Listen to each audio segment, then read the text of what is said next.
तो सभी भाइयों एवं बहनों को नमस्कार। स्वागत है आपका आपके अपने चैनल सक्सेस जंक्शन एक कदम सफलता की ओर में। मेरा नाम है अतुल शुक्ला और हम लेकर के आ गए हैं आपके लिए मध्य प्रदेश सब इंस्पेक्टर भर्ती यानी कि एमपीएसआई भर्ती 16 जनवरी फर्स्ट शिफ्ट का एग्जाम एनालिसिस। काफ़ी सारे प्रश्न हमारे पास में आ गए हैं जिनके बारे में आपको डिटेल में जानकारी देने वाले हैं। 100% रियल और ऑथेंटिक प्रश्न आपके लिए हम लेकर के आए हैं।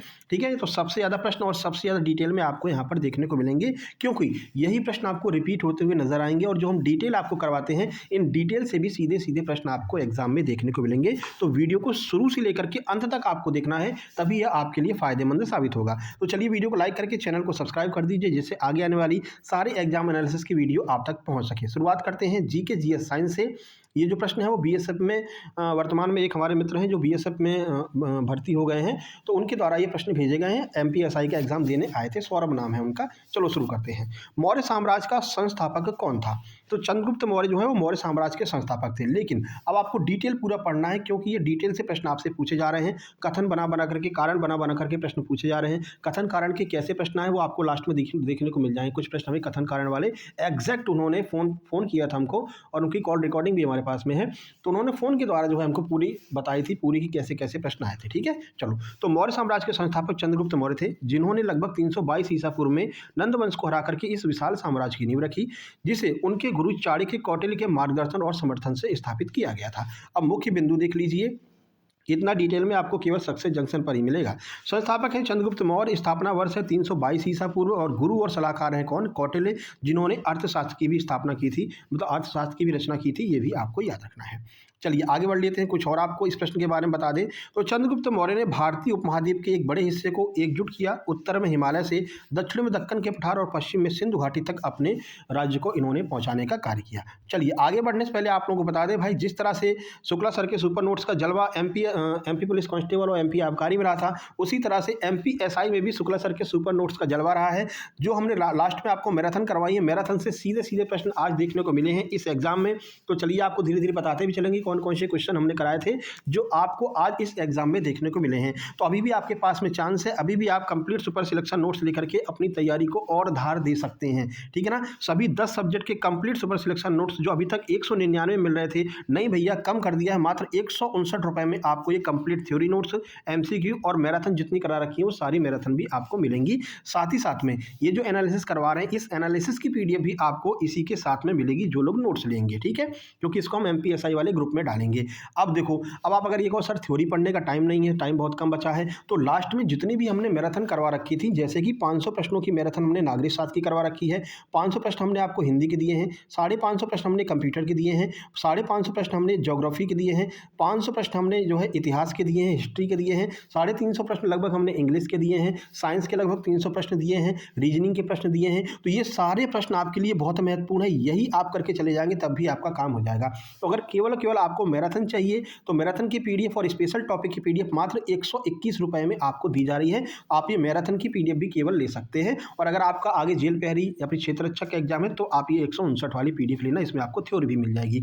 कैसे प्राप्त करेंगे? छोटी सी प्रक्रिया है, ये क्यूआर कोड आपको दिखाई दे रहा है, इसका स्क्रीनशॉट खींच लीजिए। इसी पर आपको अगर केवल मैराथन और स्पेशल टॉपिक चाहिए तो 121 का पेमेंट करना है। अगर आपको कंप्लीट थ्योरी नोट चाहिए तो मात्र 159 का पेमेंट करना है। और उस पेमेंट का स्क्रीनशॉट इस व्हाट्सएप नंबर 7052547003 इस नंबर पर आपको स्क्रीनशॉट सेंड कर देना है, व्हाट्सएप ही करना है। जैसे ही आप स्क्रीनशॉट सेंड करेंगे तुरंत की तुरंत आपको complete super selection notes send कर दी जाएंगे और आपको एमपीएसआई के व्हाट्सएप ग्रुप में जोड़ दिया जाएगा, जहां पर आपको आगे की सारी पीडीएफ, सारा एग्जाम एनालिसिस की पीडीएफ भी वहां पर आपको मिलती रहेंगी। और ये एनालिसिस की पीडीएफ कितनी बेहतरीन बनाई है वो अभी आपको लास्ट तक पता चल जाएगा। हर प्रश्न के बारे में डिटेल में आपको जानकारी दी है, चाहे वो कंप्यूटर हो, चाहे वो इंग्लिश हो, चाहे वो हिंदी हो, सबके बारे में आपको जानकारी मिलेगी। ठीक है, तो जल्दी से आपके नोट्स लेकर के एमपीएसआई के ग्रुप में शामिल हो जाइए। चलो भाई अब शुरू करते हैं। देखिए अगला प्रश्न है, संविधान का अनुच्छेद 43B किससे संबंधित है? नागरिक शास्त्र की जो पीडीएफ दे रखी है उसमें देख लेना, ये क्वेश्चन दिया गया है। ठीक है, तो ये सहकारी समिति से संबंधित है। ये आपको कथन और कारण बना करके दिया गया था कि भाई आर्टिकल 43 किससे संबंधित है। 4 कथन दिए गए थे, बताइए कौन सा सत्य है। ठीक है, तो इस पर थोड़ा सा ऑब्जेक्शन लगेगा, क्योंकि इसके एक ही जो है मतलब एक ही बात को 2 ऑप्शन में दिया गया था कि ये डीपीएसपी से संबंधित है, फिर दिया था ये नीति निषेधक तत्वों से संबंधित है। इस पर जो है ऑब्जेक्शन लगने की संभावना है। फिलहाल इसके बारे में पूरी जानकारी आपको देते हैं। तो संविधान का अनुच्छेद 43B अनुच्छेद जो है वो सहकारी समितियों को बढ़ावा देना, से संबंधित है, जो राज्य के नीति निदेशक सिद्धांतों डीपीएसपी का हिस्सा है और राज्य को सहकारी समितियों के स्वैच्छिक गठन, स्वायत्त कार्य प्रणाली, लोकतांत्रिक नियंत्रण को बढ़ावा देने का निर्देश देता है। यह भारतीय संविधान के भाग 4 के अंतर्गत आता है, जिसका उद्देश्य ग्रामीण और कृषि क्षेत्रों में आर्थिक और लोकतंत्र को सशक्त बनाना है। कुछ मुख्य बिंदु देख लेते हैं। देखिए, तो विषय क्या है, तो 43B में जो है वो सहकारी समितियों यानी कि कोऑपरेटिव सोसाइटीज़ के बारे में बताया गया है, इसके संवर्धन के बारे में। उद्देश्य देख लीजिए, तो स्वैच्छिक गठन, लोकतांत्रिक नियंत्रण और स्वायत्त प्रबंधन के बारे में जो है लोगों को जागरूक करना, यह इसका उद्देश्य है। स्थान, तो भारतीय संविधान के भाग 4 राज्य के नीति निदेशक सिद्धांतों में इसका वर्णन किया गया है, ये भी आपको ध्यान रखना है। चलो भाई आगे बढ़ते हैं। देखिए, अगला प्रश्न है, संविधान में हिंदी भाषा के प्रचार प्रसार का वर्णन कहाँ पर किया गया है, तो आर्टिकल 351 में इसके प्रचार प्रसार का वर्णन किया गया है। आइए डिटेल में देखते हैं। तो संविधान में हिंदी भाषा के प्रचार प्रसार का वर्णन मुख्य रूप से अनुच्छेद 351 में किया गया है, जो संघ यानी केंद्र सरकार को हिंदी भाषा के प्रचार और विकास को बढ़ावा देने का निर्देश देता है, ताकि यह भारत की सामाजिक संस्कृति के सभी तत्वों की अभिव्यक्ति का माध्यम बन सके। और इसे संविधान के भाग 17 अनुच्छेद 343 से 351 तक में इसका प्रावधान किया गया है। तो ये भाग भी आपको याद रखना, हो सकता है आगे आपसे पूछ लें, ठीक है। आगे, और संघ की राजभाषा कहाँ दी है, आर्टिकल 343 में दिया है, तो ये भी आगे पूछा जा सकता है। तो मुख्य बिंदु अनुच्छेद 351, जिसमें इसका वर्णन बताया गया है कि भाई इसका प्रचार प्रसार कैसे किया जाएगा। उद्देश्य हिंदी को भारत की विविध संस्कृति तक पहुंचाना, यह इसका मुख्य उद्देश्य है। अगला प्रश्न पूछा गया था, भाई राज्यपाल का पद कैसा है, तो राज्यपाल का पद जो है वो एक संवैधानिक पद है। ऑप्शन में संवैधानिक शब्द दिया था, यही आपका आंसर होगा। चलिए डिटेल में देख लेते हैं। देखो, 12 प्रश्न आपके पूछे गए हैं पॉलिटी से। पॉलिटी का मतलब नागरिक शास्त्र ही है, ठीक है। तो नागरिक शास्त्र से 12 प्रश्न पूछे गए हैं, और वो 12 में से आप मान करके चलिए कम से कम 9 से 10 प्रश्न अपने जो है सिविक्स वाले 500 प्रश्नों में से आए हैं, जो सिविक्स नागरिक शास्त्र की हमने आपको पीडीएफ दी है। तो ये आपके लिए बहुत फायदेमंद साबित होगा, अगर आप अभी भी उन जो है सिविक्स यानी फिर जितनी भी हमने मैराथन दे रखी है, उन सारी मैराथन की पीडीएफ एक बार रिवाइज कर लेते हैं, ठीक है। तो बहुत हेल्पफुल साबित होगा आपके लिए। चलो, तो राज्यपाल का पद एक संवैधानिक, गरिमामय और महत्वपूर्ण पद है, जो राज्य का संवैधानिक मुखिया होता है, ठीक वैसे ही जैसे राष्ट्रपति देश का प्रमुख होता है। और यह केंद्र व राज्य के बीच में एक कड़ी का काम करता है, जिसके पास कार्यकारी, विधायी और वित्तीय शक्तियां होती हैं, लेकिन वह मुख्यमंत्री व मंत्रिपरिषद की सलाह पर ही कार्य करता है, और राष्ट्रपति की इच्छा प्रसाद पर्यंत तक वह अपने पद पर रहता है। ये भी ध्यान रखना, लास्ट वाली लाइन, तो ये राष्ट्रपति की इच्छा तक ही अपने पद पर रह सकता है। आगे बढ़ते हैं। नर्मदा नदी, आपको बताया था बहुत अच्छे से एमपीजीके वाली पीडीएफ उठा करके देखना, इसके बारे में हमने 3 से 4 बार आपको बताया था, और ये कहा था भैया नर्मदा नदी से आपको हर शिफ्ट में क्वेश्चन मिलेगा, ठीक है। तो नर्मदा नदी किन 2 पर्वत श्रृंखलाओं के बीच में बहती है, तो विंध्य पर्वतमाला उत्तर में और दक्षिण में सतपुड़ा पर्वतमाला के बीच में से जो है नर्मदा नदी बहती है। आगे आपको ताप्ती वाला प्रश्न भी देखने को मिलेगा, ठीक है, अगली शिफ्ट में।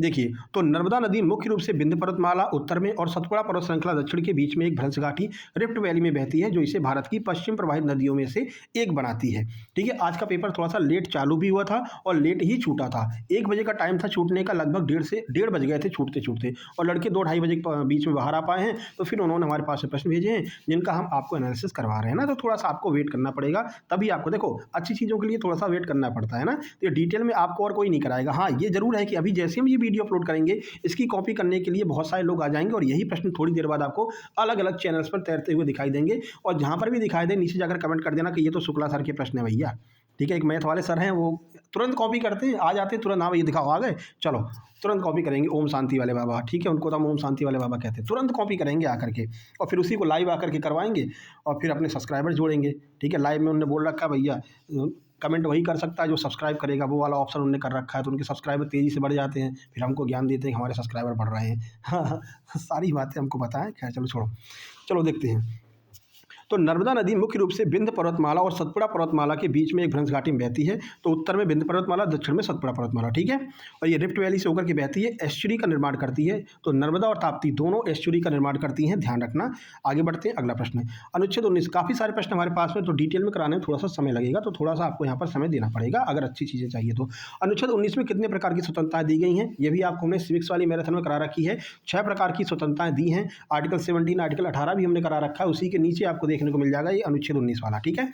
तो भारतीय संविधान के अनुच्छेद 19 में नागरिकों को 6 प्रकार की स्वतंत्रताएं दी गई हैं, जिसमें भाषण और अभिव्यक्ति, शांतिपूर्ण सभा करने, संघ बनाने, भारत में कहीं भी घूमने, भारत के किसी भी भाग में निवास करने और कोई भी पेशा, व्यवसाय या व्यापार करने की स्वतंत्रता शामिल है। संपत्ति का अधिकार जो 6ठा अधिकार था, 44वें संविधान संशोधन के द्वारा हटा दिया गया था। अब वह मुख्य रूप से 6 स्वतंत्रताएं ही आपको प्राप्त हैं, और 6 स्वतंत्रताओं के बारे में ये डिटेल में हमने दे रखा है। आप आराम से जब नोट्स लेना, तो नोट्स के साथ में इसको ये आपको मिल जाएगा, या फिर अभी ग्रुप में डाल देंगे, तो आप आराम से पढ़ लेना, ठीक है। अब इसको पूरा कराएंगे तो बहुत टाइम लग जाएगा। आगे बढ़ लेते हैं। अगला प्रश्न है, राज्य विधानमंडल में अध्यादेश कौन जारी करता है? तो आपको पता है राज्यपाल के द्वारा ही राज्य विधानमंडल में अध्यादेश जारी किया जाता है। ठीक है, देखिए तो राज्य विधानमंडल में अध्यादेश राज्यपाल के द्वारा जारी किया जाता है जब विधानमंडल का सत्र नहीं चल रहा हो और यह भारतीय संविधान के अनुच्छेद 213 के तहत उसकी विधायी शक्ति है, लेकिन यह मंत्रिपरिषद की सलाह पर कार्य करता है और विधानमंडल के सत्र शुरू होने के 6 सप्ताह के भीतर उसे अनुमोदित यानी कि अप्रूव करवाना आवश्यक होता है। तो आर्टिकल 213 के तहत जो अध्यादेश जारी करेगा वो कौन करेगा? राज्यपाल करेगा, ध्यान रखना। अब यहाँ पर हमने मुख्य बिंदु भी दे रखे हैं, तो मुख्य बिंदु में आप देख सकते हैं यहाँ पर कौन जारी करता है? राज्यपाल करता है जब विधानमंडल सत्र में ना हो। संवैधानिक आधार क्या है? आर्टिकल 213 है। शक्ति का स्रोत क्या है? तो राज्यपाल की कार्यकारी शक्ति का हिस्सा, ये भी आपको ध्यान रखना है। कौन सी शक्ति के आधार पर यह अध्यादेश जारी करता है? तो कार्यकारी शक्ति के आधार पर यह अपने अध्यादेश जारी करता है। ठीक है भाई, चलो आगे बढ़ते हैं। वीडियो पसंद आ रही तो जल्दी से कमेंट बॉक्स में कमेंट कर दो कि हाँ सर वीडियो पसंद आ रही, बहुत अच्छी लग रही है। और आगे आपका एग्जाम हो तो आपसे निवेदन है, नंबर वही है 7052547003, इसी पर आपको अपने प्रश्नों को भेज देना है। जैसे आज आप इंतजार कर रहे थे, सौरभ जी बीएसएफ वाले ने हमको इतने सारे प्रश्न भेजे हैं, कल कोई और इंतजार कर रहा होगा तो उनके लिए प्रश्न आप भेजेंगे इस व्हाट्सएप नंबर पर एग्जाम सेंटर से निकलते ही मेरे भाई। ठीक है, चलो आगे बढ़ते हैं। अगला पूछा गया, विधान परिषद के सदस्यों का कार्यकाल कितना होता है? तो भैया 6 साल का कार्यकाल होता है। देख लीजिए, विधान परिषद यानी कि लेजिस्लेटिव काउंसिल के सदस्यों का कार्यकाल 6 साल का होता है। यह एक स्थायी सदन है जिसका विघटन समाप्त कभी नहीं होता है। ये 2 साल में 1/3 सदस्य सेवानिवृत्त होते जाते हैं, उनकी जगह पर नए सदस्य चुने जाते हैं। इस तरह से हर 2 साल में मतलब कि चेंज होते रहते हैं और प्रत्येक सदस्य का कार्यकाल 6 वर्ष का होता है। ऑप्शन में 6 वर्ष दिया गया था, यही आपका आंसर हो जाएगा। पहले ही बोला था भैया पॉलिटी आपको ज़्यादा देखने को मिलेगी। ठीक है, अगला सूर्य किरण, जो करंट अफेयर का प्रश्न भी आया अपने पीडीएफ से, तो करंट की पीडीएफ हमने दे रखी है 250 प्रश्नों वाली, उसको पढ़ करके जाना है। सूर्य किरण युद्ध अभ्यास किसके मध्य होता है? तो भारत और नेपाल के मध्य में होता है। देखिए 2 प्रश्न युद्ध अभ्यास से आए हैं, तो आज कोशिश करेंगे आपके लिए युद्ध अभ्यास का एक वीडियो अलग से बना देंगे। तो सूर्य किरण युद्ध अभ्यास भारत और नेपाल के बीच में होता है, जो एक द्विवार्षिक मतलब वार्षिक द्विपक्षीय सैन्य अभ्यास है और यह आतंकवाद विरोधी अभियानों, जंगल युद्ध, मानवीय सहायता जैसे क्षेत्रों में दोनों देश के बीच में सामरिक तालमेल स्थापित करता है। बस इतना ध्यान रखना, नेपाल के साथ में होता है। अगला पूछा था युद्ध अभ्यास से ही, गरुड़ युद्ध अभ्यास में भारत की कौन सी सेना भाग लेती है? तो भैया गरुड़ युद्ध अभ्यास में भारत के गरुड़ कमांडो भाग लेते हैं। ऑप्शन में मार्कोस दिया गया था, एनएसजी दिया गया था, ध्यान रखना गरुड़ कमांडो इसमें भाग लेते हैं और ये भारतीय वायुसेना के कमांडो होते हैं। देख लीजिए, तो गरुड़ अभ्यास मुख्य रूप से भारतीय वायुसेना, इंडियन एयरफोर्स और फ्रांस की वायुसेना के बीच में होता है, तो इंडिया और फ्रांस के बीच में। ठीक है, जिसमें आईएएफ यानी इंडियन एयरफोर्स के लड़ाकू विमान जैसे कि सुखोई 300 MKI हो गया, वायुसेना के गरुड़ कमांडो जो विशेष बल होते हैं शामिल होते हैं। जबकि गरुड़ शक्ति जो युद्ध अभ्यास है वो भारत और इंडोनेशिया के बीच में होता है, एक संयुक्त सैन्य अभ्यास है जिसमें भारतीय सेना और पैरासूट रेजिमेंट भाग लेती है। फिलहाल आपसे गरुड़ के बारे में पूछा गया, तो युद्ध अभ्यास जो गरुड़ है वो भारत और फ्रांस के बीच में होता है। गरुड़ कमांडो इसमें भाग लेते हैं जो कि इंडियन एयरफोर्स के कमांडो होते हैं। आगे बढ़ते हैं। अगला पूछा है मध्य प्रदेश की कोयला राजधानी। अब इन्होंने ये बताया सर कोयला राजधानी के बारे में पूछा गया था। अगर एमपी की कोयला राजधानी पूछी है तो वो सिंगरौली हो जाएगी, अगर भारत की कोयला राजधानी पूछी है तो वो झारखंड का धनबाद हो जाएगा। देख लेना कौन सा पूछा, दोनों बता देते हैं। तो मध्य प्रदेश की कोयला राजधानी सिंगरौली को कहते हैं क्योंकि यहाँ कोयला के विशाल भंडार और कई बड़े थर्मल पावर प्लांट हैं, जिससे यह राज्य का प्रमुख ऊर्जा केंद्र बन गया। इसे ऊर्जा राजधानी भी कहा जाता है, एनर्जी कैपिटल भी कहते हैं। और भारत की बात करेंगे तो धनबाद सही आंसर हो जाएगा। अगला पूछा गया है मैग्नीज सर्वाधिक भारत के किस घाटी में पाई जाती है? तो दक्षिण पूर्व जो प्रायद्वीपीय क्षेत्र है यहाँ पर मैग्नीज सबसे ज्यादा मिलता है। तो भारत में मैग्नीज मुख्य रूप से उड़ीसा, मध्य प्रदेश, महाराष्ट्र की घाटियों और पट्टियों में पाया जाता है, जिसमें उड़ीसा सबसे बड़ा उत्पादक है। विशेषकर सुंदरगढ़, केंजोर जिलों में, मध्य प्रदेश में बालाघाट, छिंदवाड़ा इन क्षेत्रों में पाया जाता है। तो दक्षिण पूर्व प्रायद्वीपीय क्षेत्र में पाया जाता है। प्रायद्वीप के बारे में आपको बताया था ना, ये नीचे वाला जो एरिया होता है भारत का वो प्रायद्वीपीय भारत कहलाता है। ठीक है ना, तो ये आपको थोड़ा सा ध्यान रखना है।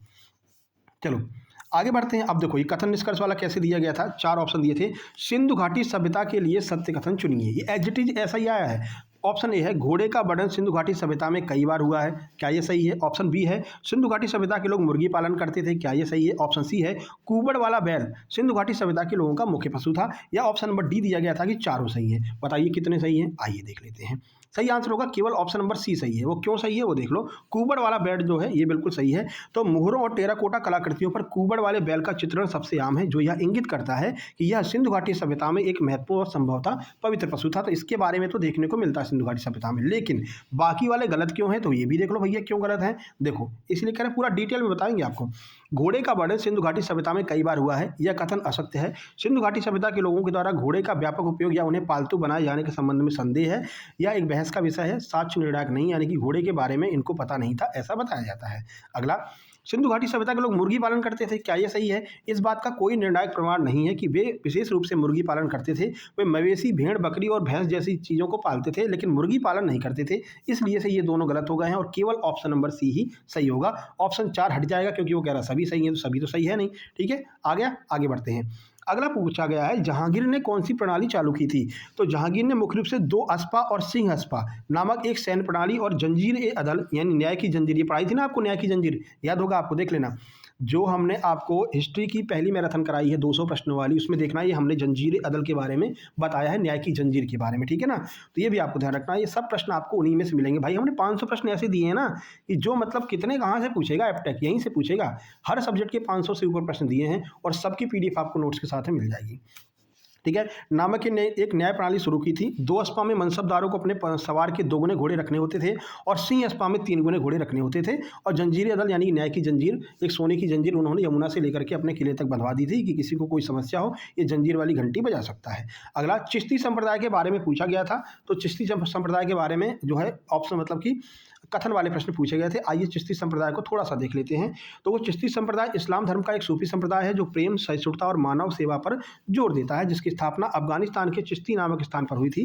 ख्वाजा मोइनुद्दीन चिश्ती ने भारत में लोकप्रिय बनाया, जहां यह अपनी उदारता, कर्मकांडों के विरोध और संगीत के माध्यम से ईश्वर से जुड़ने के लिए बोलता है। ठीक है, अब इसकी मुख्य बातें देख लीजिए। तो मुख्य बातें चलो बता ही देते हैं। यह संप्रदाय 930 ईस्वी में अफगानिस्तान के चिश्ती नामक स्थान से शुरू हुआ। भारत में ख्वाजा मोइनुद्दीन चिश्ती 12वीं शताब्दी में भारत के अजमेर में इसको लेकर के आए थे। थोड़ी बात आप देख लेना, बाकी जब आप पीडीएफ लेना तो अच्छे से पढ़ लेना।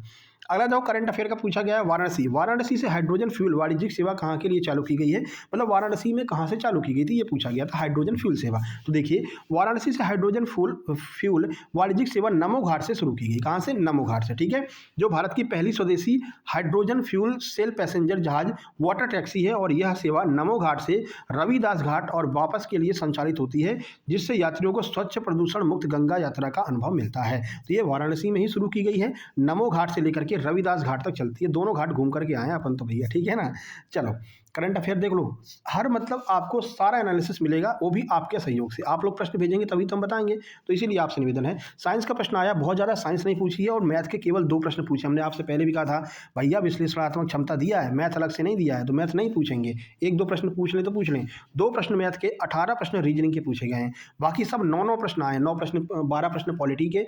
चलो अब लास्ट में बता देंगे इसके बारे में, आगे बढ़ते हैं। अल्फा प्रकीर्णन, अल्फा कण प्रकीर्णन पूछा गया था। तो रदरफोर्ड द्वारा किया गया एक प्रसिद्ध प्रयोग है जिसमें अल्फा धनावेशित की पतली सोने की पन्नी से बमबारी की गई, जिससे पता चला कि परमाणु का अधिकांश भाग खाली है और उसमें केंद्र में एक सूक्ष्म सघन धनावेशित नाभिक होता है, जिसमें अधिकांश कण सीधे निकल गए और कुछ कण विक्षेपित हुए, जिससे परमाणु संरचना और आधुनिक समझ विकसित हुई। यह आज आपसे पूछा गया था, अल्फा प्रकीर्णन। आगे, भारत में पुरातात्विक सर्वेक्षण का जनक किसे कहा जाता है? उठा करके देखना आपको, हमने जो सेकंड मैराथन करवाई है हिस्ट्री की, उसमें मिलेगा 250 प्रश्न वाली।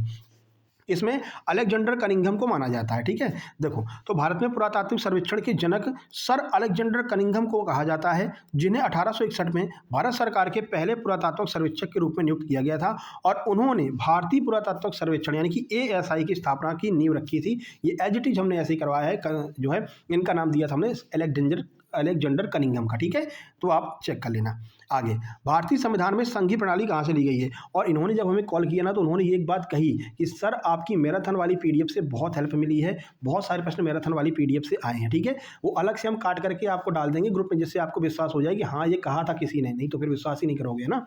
तो उतनी रिकॉर्डिंग काट के डाल देंगे तो आपको सही कन्फर्म हो जाएगा कि हाँ हमारी मैराथन से क्वेश्चन आए हैं।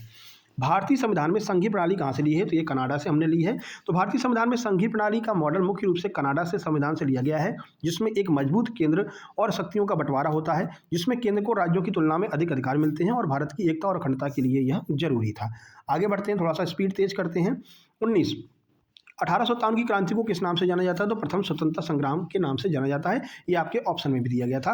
1857 की क्रांति को मुख्य रूप से प्रथम स्वतंत्रता संग्राम या भारत का पहला स्वदेश स्वतंत्रता आंदोलन कहा जाता है, जिसमें विनायक दामोदर सावरकर ने अपनी पुस्तक the first war of independence 1857 में इसे यह नाम दिया था। इसे ब्रिटिश इतिहासकारों के द्वारा सिपाही विद्रोह कहा गया। तो ब्रिटिश इतिहासकारों ने सिपाही विद्रोह कहा है, दामोदर सावरकर जी ने इसको प्रथम स्वतंत्रता संग्राम कहा है। आगे बढ़ते हैं।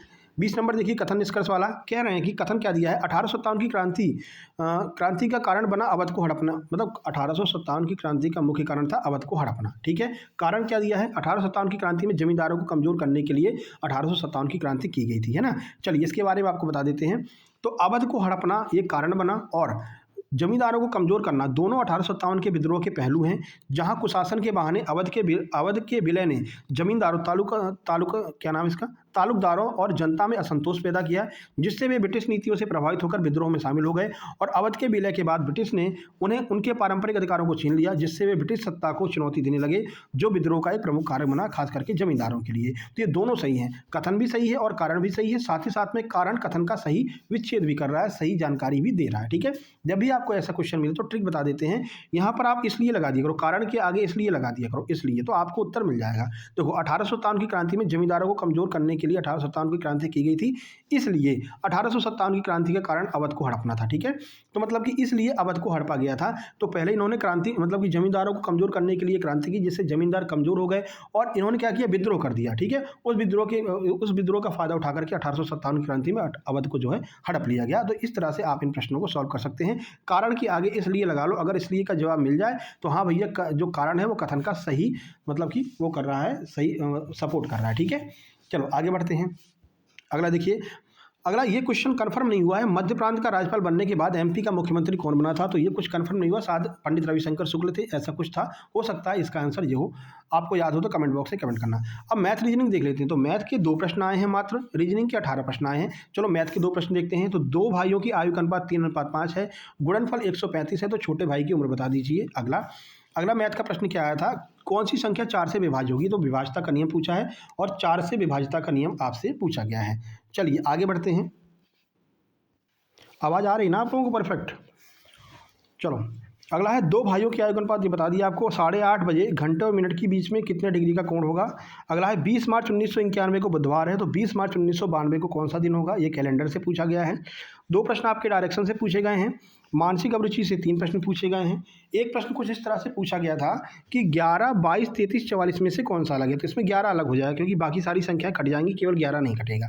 अगला स्थान परिवर्तन, रैंकिंग के 2 प्रश्न आए थे जिसमें स्थान को परिवर्तित किया गया था, लेफ्ट से राइट, राइट से लेफ्ट कर दिया था, ये प्रश्न मिले थे। आगे बढ़ते हैं। अगला है हिंदी से देखते हैं। तो हिंदी में पूछा गया था री का उच्चारण स्थान क्या होगा, ऋषि वाले री का, तो री का उच्चारण स्थान मूर्धन्य होता है या फिर मूर्धा होता है। मंदिर का पर्यायवाची पूछा गया, तो जो देवालय है वो मंदिर का पर्यायवाची हो जाएगा। अगला है उत्तरी राजस्थान में कौन सी बोली बोली जाती है, तो उत्तरी राजस्थान जैसे जयपुर, अलवर, सीकर, झुंझुनू में मुख्य रूप से ढूंढाड़ी, जयपुरी, शेखावटी, मेवाती और अहिरवाटी बोलियाँ बोली जाती हैं। ठीक है, आगे बढ़ते हैं। अगला है उपसर्ग प्रत्यय से प्रयत्न में कौन सा उपसर्ग है, तो प्रयत्न में प्रा उपसर्ग है, ध्यान रखना प्रा उपसर्ग प्रयत्न में रहता है और ये प्रयत्न वाला एज इट इज ऐसा एग्जाम्पल आपको हमने मैराथन में कराया था। ठीक है, पीडीएफ में मिल जाएगा। प्रत्यक्ष का विलोम क्या होगा, तो प्रत्यक्ष का विलोम परोक्ष हो जाएगा। चलिए इंग्लिश का देखते हैं। इंग्लिश का आपको काफ़ी सारे हमने कॉमन एरर भी करवा रखे हैं। ठीक है, इन और डायरेक्ट इनडायरेक्ट स्पीच भी करवा रखा है, एक्टिव वॉइस पैसिव वॉइस भी करवा रखा है, उस सबकी पीडीएफ भी आपको दे रखी है। देखिए तो डायरेक्ट इनडायरेक्ट के 2 प्रश्न आए थे। एक्टिव वॉइस पैसिव वॉइस का एक प्रश्न था, नाउन एंड एडजेक्टिव का जोड़ा पूछा गया था कि कौन सा नाउन और एडजेक्टिव दोनों है, तो नेचुरल और नेचुरल, नेचर और नेचुरल, ये दोनों जो है बिल्कुल सही आंसर होगा। अगला एक प्रश्न इडियम से, एक प्रश्न होमोनिम से पूछा गया था और एक आध 2 प्रश्न और आपके पूछे गए थे जो उनको भाई को याद नहीं थे, कोई दिक्कत नहीं है। चलो कंप्यूटर देख लेते हैं। तो लगभग 9 से 10 प्रश्न कंप्यूटर के भी आए थे। प्रश्न था एमएस एक्सेल में वी लुकअप का प्रयोग क्यों किया जाता है, तो देखिए किसी टेबल सारणी के पहले कॉलम में एक खास वैल्यू को ढूंढने और उसी पंक्ति रो के किसी दूसरे कॉलम में संबंधित डेटा निकालने के लिए वी लुकअप का प्रयोग करते हैं। फाइल अपलोड करने के लिए सबसे सिक्योर वेब कौन सा होगा, तो सबसे सिक्योर वेब फाइल अपलोड करने के लिए होता है कौन सा, HTTPS। ठीक है, प्रोटोकॉल का इस्तेमाल करना है फाइल अपलोड करने के लिए, जो ब्राउजर और सर्वर के बीच में डेटा को इनक्रिप्ट करता है और ये सबसे अच्छा सिक्योर माध्यम होता है। बाकी MS एक्सेल में सीट से एक प्रश्न पूछा गया था, रिसाइकिल बिन से भी एक प्रश्न पूछा गया था, रिसाइकिल बिन के उपयोग से। ठीक है, तो ये आज का एग्जाम एनालिसिस था। कैसा लगा कमेंट बॉक्स में कमेंट कीजिए, लाइक कर दीजिए, शेयर कर दीजिए सबके पास में। पहली बार आए हैं सब्सक्राइब करके नोटिफिकेशन बेल दबा लीजिए और ये हमारा व्हाट्सअप नंबर है जिस पर आपको व्हाट्सअप करके अपने नोट से तुरंत प्राप्त कर लेने हैं। 1 to 1 121 रुपये में आपको सारी मैराथन और स्पेशल टॉपिक, साथ ही साथ में ये जो हम करा रहे हैं एनालिसिस इसकी भी PDF आपको ग्रुप में मिल जाएगी, यानी आपको ग्रुप में शामिल कर लिया जाएगा। 159 में आप कंप्लीट थ्योरी नोट्स भी प्राप्त कर लेंगे जो आपके आगे सभी एग्जाम में काम आएंगे। तो मिलते हैं नेक्स्ट वीडियो में, प्यारा सा कमेंट कर देना। तब तक के लिए नमस्कार, धन्यवाद। सेकंड शिफ्ट का एग्जाम एनालिसिस बहुत जल्द आने वाला है, थोड़ा सा वेट कर लिया करो, क्वेश्चन लेट आ पाते हैं, ठीक है। और आपका एग्जाम हो तो इसी नंबर पर आपको अपने प्रश्नों को भेज देना है। तब तक के लिए नमस्कार, धन्यवाद।